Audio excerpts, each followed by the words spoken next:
Évangile de Jésus-Christ selon saint Luc. En ce temps-là, Jésus rassembla les 12. Il leur donna pouvoir et autorité sur tous les démons, et de même pour faire des guérisons. Il les envoya proclamer le règne de Dieu et guérir les malades. Il leur dit : ne prenez rien pour la route, ni bâton, ni sac, ni pain, ni argent. N'ayez pas chacun une tunique de rechange. Quand vous serez reçus dans une maison, restez-y. C'est de là que vous repartirez. Et si les gens ne vous accueillent pas, sortez de la ville et secouez la poussière de vos pieds. Ce sera un témoignage contre eux.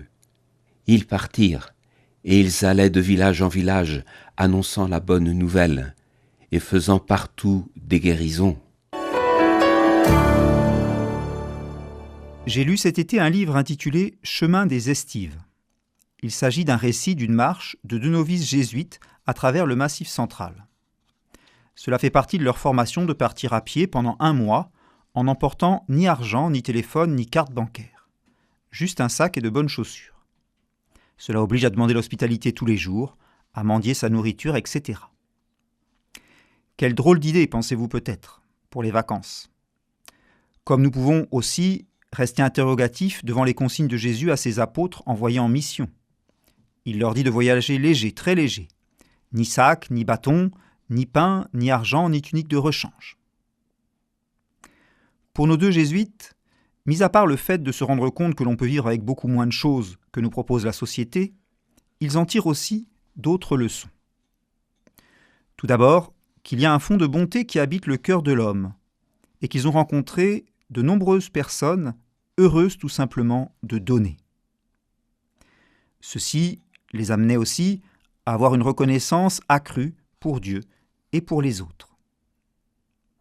Autre leçon, bien sûr, c'est de vivre dans la confiance en Dieu, dans la confiance dans le lendemain. C'est accueillir ce qui est donné avec reconnaissance et joie, même simplement pour une tomate ou un œuf. Et puis, dernière chose, ils se sont aperçus que ces marcheurs apportaient d'une certaine manière une forme de guérison à ceux qu'ils rencontraient. Les gens parlent d'abord à ces inconnus de ce qui est dur, de ce qui est difficile dans leur vie, et ça leur fait du bien. Alors, bien entendu, il n'y a pas eu que du positif dans cette expérience. Il leur est arrivé aussi de susciter de la peur, d'être rejetés, comme des malpropres. Pour nous, bien sûr, nous n'allons pas vivre précisément la même expérience. Cependant, nous pouvons vivre des expériences semblables de gratuité. Lorsque nous visitons un malade ou une personne âgée, que nous n'avons que notre présence à offrir, lorsque nous jouons avec un enfant, lorsque nous parlons de notre foi à un inconnu. Et il y a encore certainement beaucoup d'autres exemples possibles. Jésus, finalement, à travers ses conseils à ses missionnaires, veut nous dire que la bonne nouvelle n'est pas quelque chose qu'on emporte avec soi, dans son sac, quelque chose que l'on peut vendre.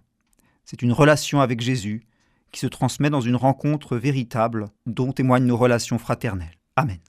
L'évangile du jour était commenté par le père Arnaud Lagagné, curé des paroisses Saint-François en Saint-Nazaire, Notre-Dame de l'Estuaire et Sainte-Marie en Brière.